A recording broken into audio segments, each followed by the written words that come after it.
आंदोलन अपने हाथ से निकल जाते हैं और वो उनको जनता या लोग संचालित करने लगते हैं और नेता तो कई बार अपने आप ही उभर आता है। तो 1921 के गांधी और 1942 के गांधी में बहुत फर्क है। मुझे लगता है बड़ा देश का दुर्भाग्य है हमारे कि हमारे देश के स्वाधीनता आंदोलन को सदैव और निरंतर हिंसा और अहिंसा के खानों में बांट के देखा जाता रहा है।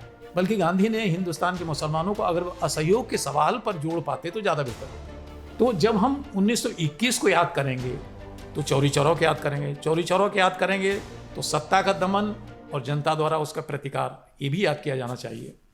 तो सरकारें किसी आंदोलन का मूल्यांकन नहीं कर सकती।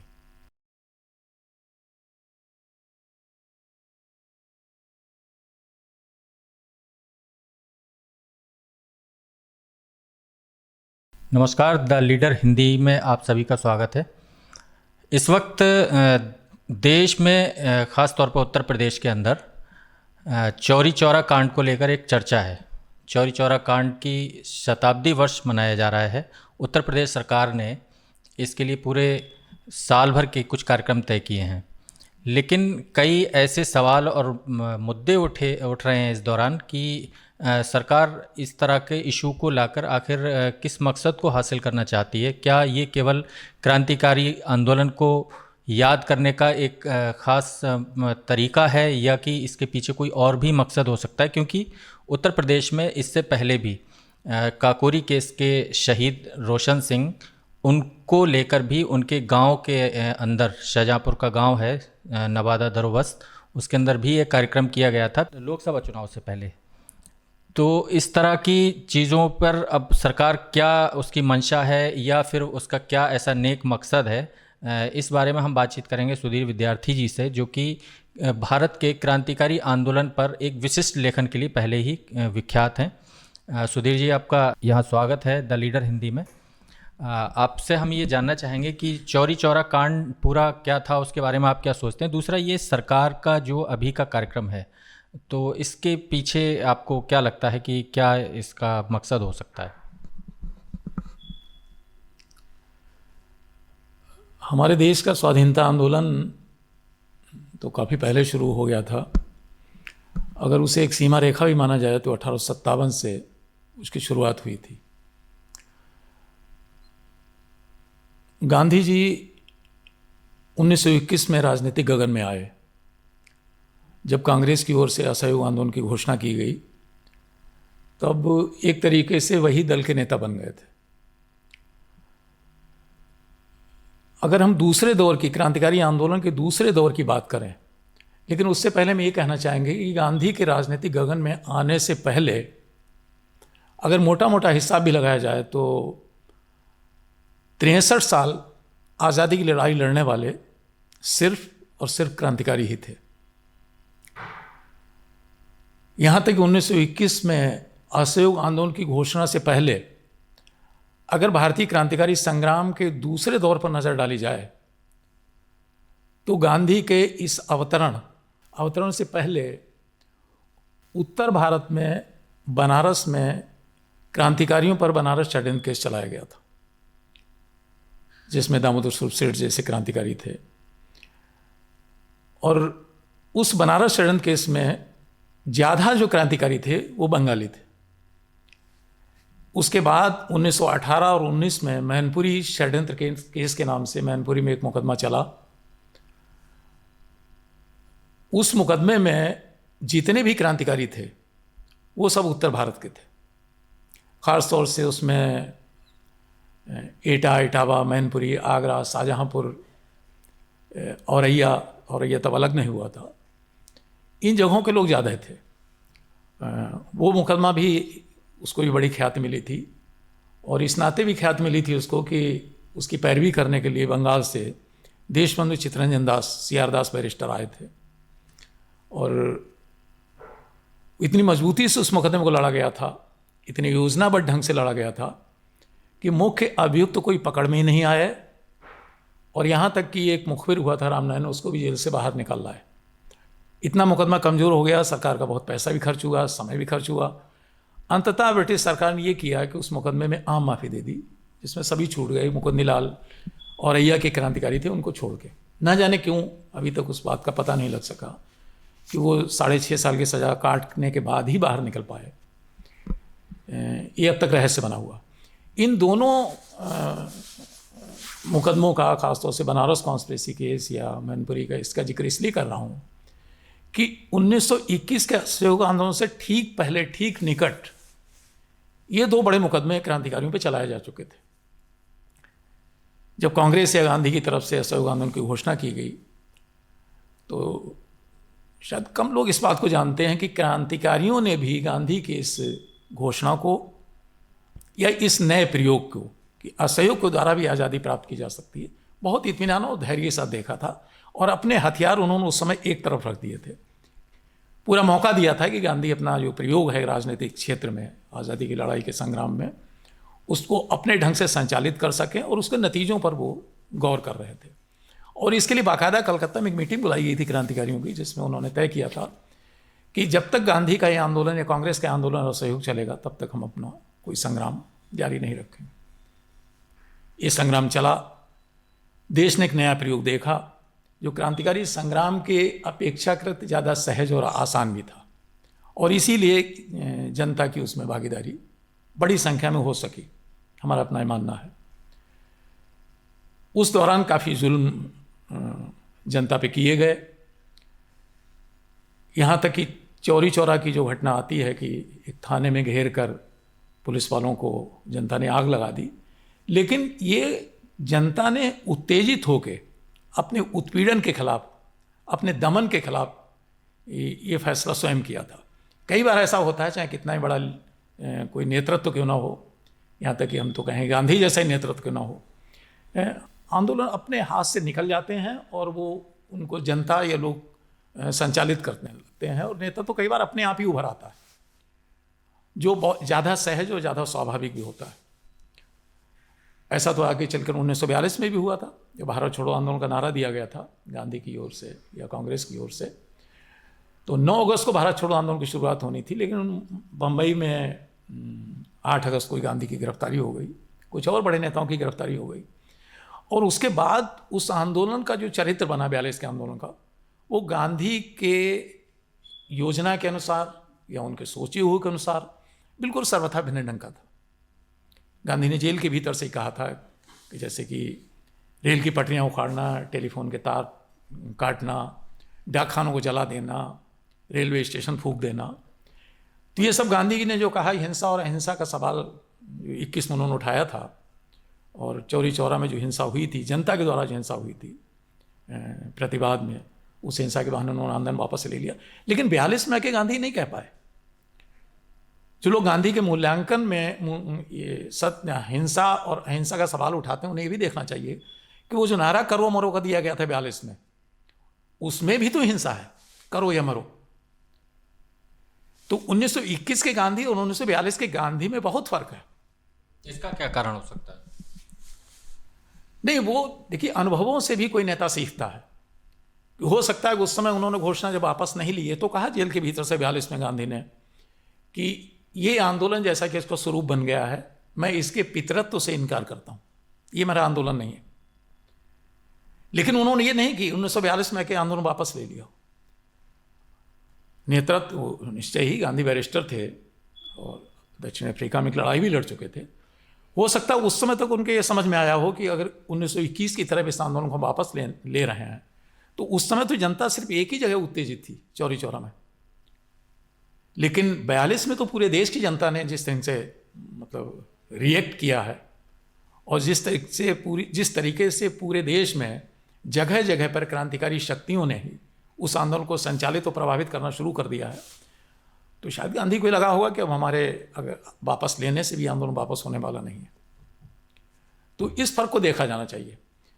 चौरी चौरा की जो घटना हुई है, तो कुछ लोग ये कहते हैं चौरी चौरा में जो जनता ने हिंसा का सहारा लिया, उस नाते उन्हें याद नहीं किया जाए। हिंसा को दो तरफा ना देखा जाए कि सत्ताएं जब दमन करती हैं, वो दमन हिंसा ना लगे लोगों को, इतिहासकारों को, विचारकों को या मूल्यांकन करने वालों को। लेकिन जनता जब उसी प्रतिकार में हिंसा पे उतारू हो जाए या हिंसा उसके लिए मजबूरी हो जाए, तब वो हिंसा दिखाई देने लगे। मुझे लगता है बड़ा देश का दुर्भाग्य है हमारे कि हमारे देश के स्वाधीनता आंदोलन को सदैव और निरंतर हिंसा और अहिंसा के खानों में बांट के देखा जाता रहा है, जबकि मुझे लगता है किसी दूसरे देश की आज़ादी की लड़ाई के इतिहास को इस तरीके से दो खानों बांट के नहीं देखा गया। सवाल हिंसा और अहिंसा का नहीं है। सत्ताएं जब तक हिंसक होगी तब तक जनता की तरफ से भी हिंसा होगी। भले उस दमन के विरोध में, उस उत्पीड़न के विरोध में वो खड़े हों, लेकिन कभी न कभी तो खड़े होंगे।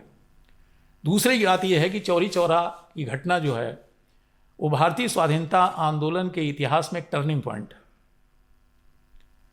जब हम उसे याद किया जाना जरूरी है, याद किया जाना चाहिए, वो याद किया जाता रहेगा।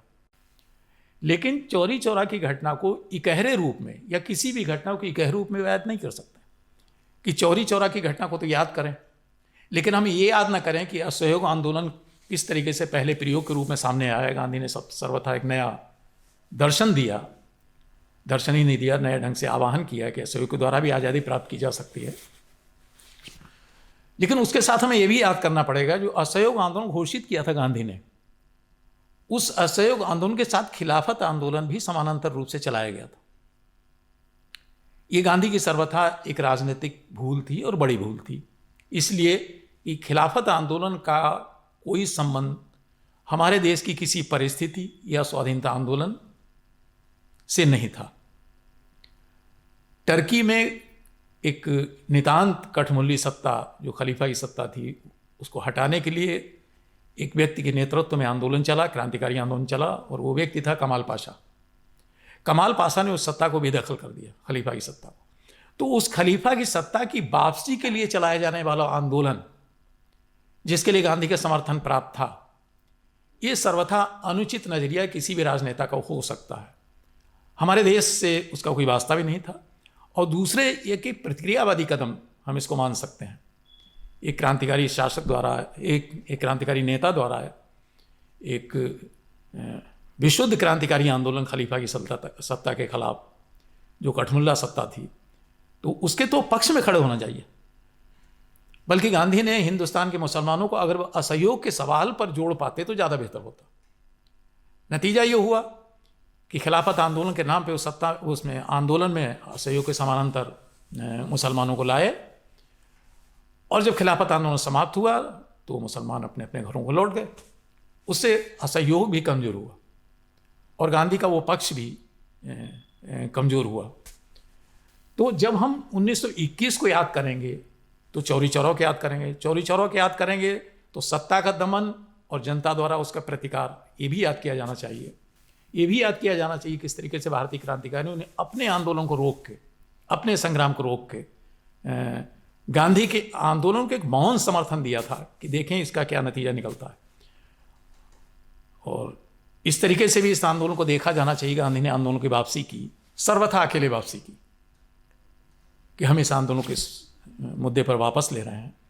तो अगर कांग्रेस के जरिए, कांग्रेस वर्किंग कमेटी के जरिए ये प्रस्ताव किया गया था, तो गांधी को अपने अन्य सहयोगी नेताओं, भले उसके बाद उनका दूसरी श्रेणी में आते हैं, तो उनसे भी सलाह मशविरा करना चाहिए था। यहाँ तक कि मोतीलाल नेहरू जैसे लोग जो जेल के भीतर उस समय थे, और बहुत सारे लोग थे, बहुत सारे लोग उससे नाराज और निराश हुए। और इस असहयोग आंदोलन की वापसी के बाद देश में फिर एक सांप्रदायिक माहौल बना, जिस सांप्रदायिक माहौल को ख़त्म करने के लिए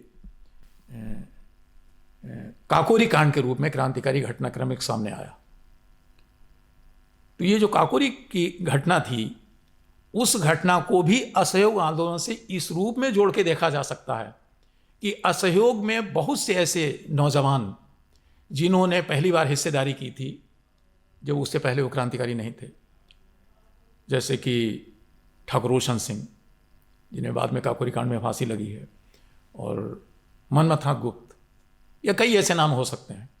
ये उसी आंदोलन से निराश होके, असहयोग की असफलता से निराश होके, गांधी के उस कदम से निराश होके क्रांतिकारी संग्राम की तरफ बढ़े, और फिर उन्होंने एक बहुत मजबूत तरीके से एक बड़ी हिस्सेदारी क्रांतिकारी संग्राम में की, और आगे चलकर उन्होंने बड़ी भूमिकाएं निभाई।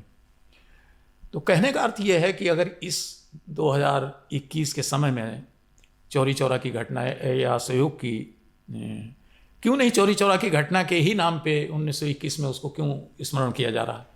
क्यों नहीं असहयोग आंदोलन की शताब्दी मनाई जा रही? तो किसी भी आंदोलन को, किसी भी समय को इकहरा रूप में याद नहीं किया जा सकता। उसके चौतरफा जो घटनाक्रम है, उसके जो परिणाम हैं, उसके जो नतीजे हैं, उसका 100 साल बाद जो विश्लेषण हो, तो मुझे लगता है ज़्यादा बेहतर ढंग से हो सकेगा।